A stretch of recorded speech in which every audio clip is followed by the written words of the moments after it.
ഇന്ന് നമുക്ക് ചിക്കൻ കൊണ്ട് ഒരു അടിപൊളി ചിക്കൻ മോമോസ് ഉണ്ടാക്കിയാലോ. അപ്പോൾ ഈ പേര് കേട്ടിട്ടൊന്നും ഞെട്ടണ്ട. വളരെ സിമ്പിളായിട്ട് ഉണ്ടാക്കാൻ പറ്റിയ ഒരു ടേസ്റ്റ് ആയിട്ടുള്ള റെസിപ്പിയാണ്. കുട്ടികളുടെയൊക്കെ ഒരു ഫേവറേറ്റ് ആയിട്ടുള്ള ഒരു ഐറ്റം കൂടിയാണ്. നമുക്കിത് അതുപോലെ സോസിൻ്റെ കൂടെയൊക്കെ കഴിക്കാൻ അടിപൊളി ടേസ്റ്റാണ്. ഇന്ന് നമുക്കിത് എങ്ങനെ ഉണ്ടാക്കുന്നത് നോക്കിയാലോ. അപ്പോൾ അതിന് വേണ്ടിയിട്ട് ബോൺലെസ് ചിക്കൻ പീസാണ് വേണ്ടത്. ഇതിപ്പോൾ ഏകദേശം ഒരു 250 ഗ്രാം ചിക്കൻ എടുത്തിട്ടുണ്ട്. അത് നമുക്ക് മിക്സിൻ്റെ ജാറിലേക്ക് ഒന്നിട്ടിട്ട് ഒരൊറ്റ പ്രാവശ്യം ഒന്ന് കറക്കിയെടുത്താൽ മതി. അപ്പോൾ ഇതൊന്ന് നമുക്ക് മിക്സിൻ്റെ ജാറിലേക്ക് ഒന്നിട്ടിട്ട് ഒരൊറ്റ പ്രാവശ്യം ഒന്ന് അടിച്ചെടുത്തിട്ട് വരാം. അതുപോലെ നമുക്ക് കിട്ടണം. കാരണം നമ്മളിതൊന്ന് സ്റ്റീം ചെയ്തിട്ടാണ് ഉണ്ടാക്കാൻ പോകുന്നത്. അതുകൊണ്ട് തന്നെ ചിക്കനെ ഒന്ന് ചെറുതായിട്ട് തന്നെ ഒന്ന് മിൻസ് ചെയ്ത് കിട്ടണം. അതിലേക്ക് ഒരു സവാള ചോപ്പ് ചെയ്തതും കുറച്ച് മല്ലിയില അരിഞ്ഞതും കൂടി ഇട്ട് കൊടുക്കുന്നുണ്ട്. നമുക്കിതിലേക്ക് 1 ടീസ്പൂൺ കുരുമുളക് പൊടി ഇട്ട് കൊടുക്കാം. അതിൻ്റെ കൂടെ തന്നെ ഒരു 1/4 ടീസ്പൂൺ ഉപ്പും കൂടി ആഡ് ചെയ്ത് കൊടുക്കുന്നുണ്ട്.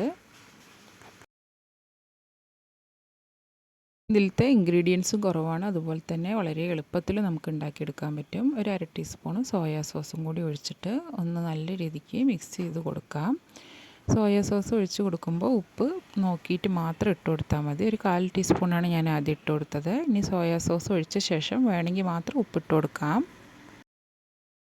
അപ്പോൾ നിങ്ങൾ ചാനൽ ആദ്യമായിട്ട് കാണുന്നവരാണെങ്കിൽ നമ്മുടെ ചാനലൊന്ന് സബ്സ്ക്രൈബ് ചെയ്യാനും അതുപോലെ തന്നെ വീഡിയോസൊക്കെ ഇഷ്ടമാവുകയാണെങ്കിൽ മറക്കാണ്ട് താഴെ കാണുന്ന ലൈക്ക് ബട്ടണും കൂടി ഒന്ന് പ്രസ് ചെയ്ത് സപ്പോർട്ട് ചെയ്യണേ. ഒരുപാട് പേര് കണ്ടുപോകുന്നുണ്ട്, പക്ഷേ ലൈക്ക് ചെയ്യാനൊന്നും നിൽക്കുന്നില്ല. അപ്പോൾ മറക്കാണ്ട് നമ്മുടെ ഈ വീഡിയോ ഇഷ്ടമാവുകയാണെങ്കിൽ ലൈക്ക് ചെയ്യാനും അതുപോലെ തന്നെ പുതിയതായിട്ട് കാണുന്നവർ സബ്സ്ക്രൈബ് ചെയ്യാണ്ട് പോകരുതേ. അപ്പോൾ നമ്മൾ ആ ഒരു ഫില്ല് ചെയ്യണ ബാറ്റർ ഒന്ന് മാറ്റി വെച്ചിട്ട് ഇനി ഇതിലേക്കുള്ള മാവ് ഒന്ന് കുഴച്ചെടുക്കാം. അപ്പോൾ ഏകദേശം ഒരു 1.5 കപ്പ് മൈദ മാവാണ് എടുത്തിരിക്കുന്നത്. ഇനി ഒരു മാവിലേക്ക് ആവശ്യത്തിനുള്ള ഉപ്പ് കൂടി ഒന്ന് ഇട്ട് കൊടുക്കാം. അപ്പോൾ ഏകദേശം ഒരു 1/2 ടീസ്പൂൺ ഉപ്പും കൂടി ഇട്ടിട്ട് നമുക്ക് കുറച്ച് വെള്ളം കൂടി ഒഴിച്ച് സാധാരണ നമ്മൾ പൂരിക്കൊക്കെ കുഴച്ചെടുക്കണ പോലെ തന്നെ ഒന്ന് കുഴച്ചെടുക്കാം. വൈകുന്നേരം കുട്ടികളൊക്കെ സ്കൂളൊക്കെ വിട്ട് വരുമ്പോൾ നമുക്ക് അവർക്കൊക്കെ സ്നാക്സായിട്ട് പെട്ടെന്ന് തന്നെ നമുക്ക് ചെയ്തെടുക്കാൻ പറ്റിയ ഒരു അടിപൊളി സ്നാക്സും കൂടിയാണ് ഈ ഒരു ചിക്കൻ മോമോസ് എന്ന് പറയുന്നത്. ഇത് നിങ്ങൾക്ക് ഫ്രൈ ചെയ്തിട്ടും അല്ലെങ്കിൽ സ്റ്റീം ചെയ്തിട്ടും കഴിക്കാൻ പറ്റും. രണ്ടും ഡിഫറെൻറ്റ് ടേസ്റ്റാണ്. അപ്പോൾ അതുപോലെ മാവൊക്കെ കുഴച്ച് ചെറിയ ഉരുളയാക്കി നമുക്ക് എടുക്കണം. ഞാനിത് എണ്ണയിലാണ് ഇതൊന്ന് പരത്തിയെടുക്കാൻ പോകുന്നത്. കുറച്ച് ഓയിലൊന്ന് സ്പ്രെഡ് ചെയ്ത് കൊടുത്ത ശേഷം ഇതുപോലെ ചെറിയ ഉരുളയാക്കി വെച്ചിട്ട് ഇങ്ങനെയും നമുക്ക് പരത്തിയെടുക്കാം. അപ്പോൾ ഇതുപോലെ ചെറിയ ഉരുളയാക്കി പരത്തി കൊടുത്ത ശേഷം നമുക്കൊരു റൗണ്ട് ഷേപ്പ് കിട്ടാൻ വേണ്ടിയിട്ട് ഏതെങ്കിലും ഒരു ബോട്ടിലിൻ്റെ ക്യാപ്പോ അല്ലെങ്കിൽ റൗണ്ട് ഷേപ്പിലുള്ള എന്തെങ്കിലും ഒന്ന് വെച്ചിട്ട് നമുക്കിതുപോലെ ഒന്ന് ഷേപ്പ് ചെയ്തെടുക്കാം. ഇല്ലാന്നുണ്ടെങ്കിൽ നമുക്ക് വലിയ ഉരുളയാക്കി എടുത്തിട്ട് വലുതാക്കി പരത്തി ഇതുപോലെ ഇങ്ങനെ ഒരു ഷേപ്പുള്ള എന്തെങ്കിലും വെച്ചിട്ട് നമുക്കൊരു സർക്കിൾ ഷേപ്പിലാക്കി എടുക്കുകയും ചെയ്യാം.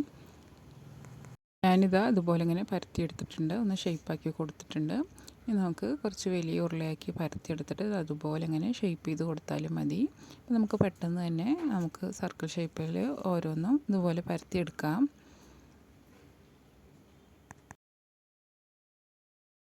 അപ്പോൾ നമുക്കിതുപോലെ ഓരോന്നും പരത്തിയെടുത്തിട്ട് ഒരു സൈഡ് മാറ്റി വെച്ച് കഴിഞ്ഞാൽ പെട്ടെന്ന് തന്നെ നമുക്ക് ഈ ഫില്ലിങ്സ് വെച്ചിട്ട് ഷേപ്പ് ചെയ്തെടുക്കാൻ പറ്റും. അപ്പോൾ നമ്മളിതാ ഓരോന്നും ഇതുപോലെ ഇങ്ങനെ പരത്തിയെടുത്തിട്ടുണ്ട്.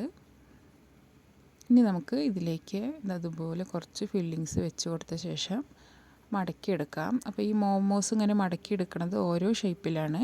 അപ്പോൾ ഞാനിത് അതുപോലെ ഇങ്ങനെ ഒരു ഭാഗം ഉള്ളിലേക്ക് ആക്കിയിട്ട് ഇതങ്ങനെ ഒരു മടക്ക് വെച്ചിട്ട് 2 സൈഡും ഒന്ന് മടക്കി കൊടുക്കുകയാണ് ചെയ്യുന്നത്. മോമോസ് ഓരോ രീതിയിൽ നമുക്ക് ഇങ്ങനെ ഷേപ്പിലാണ് നമുക്ക് വാങ്ങാൻ കിട്ടാറുള്ളത്.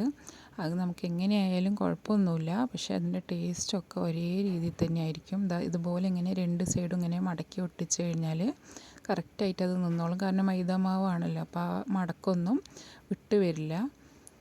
അതുപോലെയാണ് ഞാൻ ഒരു രീതിക്ക് ഉണ്ടാക്കിയിട്ടുള്ളത്. ഇനി നമുക്കിതിങ്ങനെ മൊത്തത്തിൽ വെച്ചിട്ട് ജസ്റ്റ് ഒന്ന് മടക്കിയിട്ട് ആ ഉള്ളിലേക്കൊന്ന് ഫില്ലിങ്സ് വെച്ച് കൊടുത്തിട്ട് അങ്ങനെയും ചെയ്യാം. ഒരു കിഴി പോലെ ആക്കിയെടുക്കുകയും ചെയ്യാം. അപ്പോൾ എങ്ങനെ വേണമെങ്കിലും നിങ്ങൾക്ക് ചെയ്ത് കൊടുക്കാം. അതുപോലെ ഇങ്ങനെ ഉള്ളിലേക്ക് ആക്കിയിട്ട് 2 സൈഡും അങ്ങനെ ഒന്ന് പ്രസ് ചെയ്ത് മടക്കി വെച്ച് കഴിഞ്ഞാൽ നമുക്കൊരു ഷേപ്പിൽ കിട്ടും. നമ്മുടെ ഒരു കഴിവിനനുസരിച്ചിട്ട് നമുക്ക് എങ്ങനെയാണോ ചെയ്യേണ്ടത് അതുപോലെയൊക്കെ നമുക്ക് ചെയ്തെടുക്കാം. മൈദമാവ് ആയതുകൊണ്ട് ആ ഒട്ടൊന്നും പുറത്തേക്ക് വരുന്നൊന്നും പേടിക്കേണ്ട കാര്യമില്ല. കാരണം അത് ഫിക്സായി അങ്ങനെ നിന്നോളും. അതുപോലെ ഞാനൊരു കിഴി പോലെ ഈ ഒരു ഷേപ്പിൽ ഉണ്ടാക്കിയെടുത്തിട്ടുണ്ട്. ഇനി നമുക്കിതൊന്ന് സ്റ്റീമറിൽ വെച്ച് സ്റ്റീം ചെയ്യാം. അപ്പോൾ ഇഡ്ഡലി പാത്രത്തിലാണ് ഞാനിത് വെച്ച് കൊടുക്കാൻ പോകുന്നത്. അപ്പം നമ്മൾ വെച്ച് കൊടുക്കണ ആ ഒരു പാത്രം ഒന്ന് എണ്ണയൊന്ന് തടവി കൊടുത്ത ശേഷം നമുക്കിതൊന്ന് വെച്ച് കൊടുക്കാം, അല്ലെങ്കിൽ ഇത് ഒട്ടി പോകാൻ ചാൻസ് ഉണ്ട് മാവായതുകൊണ്ട് തന്നെ. ഇനി നമുക്ക് ഏകദേശം ഒരു മീഡിയം ഫ്ലെയിമിൽ വെച്ചിട്ട് സ്റ്റീം ചെയ്തെടുത്താൽ നമ്മൾ അടിപൊളി ചിക്കൻ മോമോസ് റെഡി ആയിട്ടുണ്ട്. കണ്ടില്ലേ, നല്ല ടേസ്റ്റാണ്. നല്ല മയോണൈസിൻ്റെയും അതുപോലെ തന്നെ സോസിൻ്റെയും കൂടെയൊക്കെ കഴിക്കാൻ നല്ല ടേസ്റ്റാണ്. അപ്പോൾ നമുക്കിതിൻ്റെ ഉൾഭാഗം എങ്ങനെയാണെന്ന് നോക്കാം. ചിക്കൻ ഒന്ന് മിക്സിയിലൊന്ന് അടിച്ചെടുക്കുന്നത് കൊണ്ട് തന്നെ നമുക്കിത് സ്റ്റീം ചെയ്ത് വരുമ്പോൾ പെട്ടെന്ന് തന്നെ വെന്ത് വരും. കണ്ടില്ല, ഉൾഭാഗമൊക്കെ നല്ല വെന്തിട്ട് നല്ല അടിപൊളി ടേസ്റ്റിലുള്ള നമ്മുടെ ചിക്കൻ മോമോസ് റെഡി ആയിട്ടുണ്ട്. അപ്പോൾ വീഡിയോ ഇഷ്ടമാണെങ്കിൽ മറക്കാണ്ട് ലൈക്ക് ചെയ്യുക, ഷെയർ ചെയ്യുക, സബ്സ്ക്രൈബ് ചെയ്യുക. പുതിയൊരു വീഡിയോ ആയിട്ട് കാണാം. താങ്ക്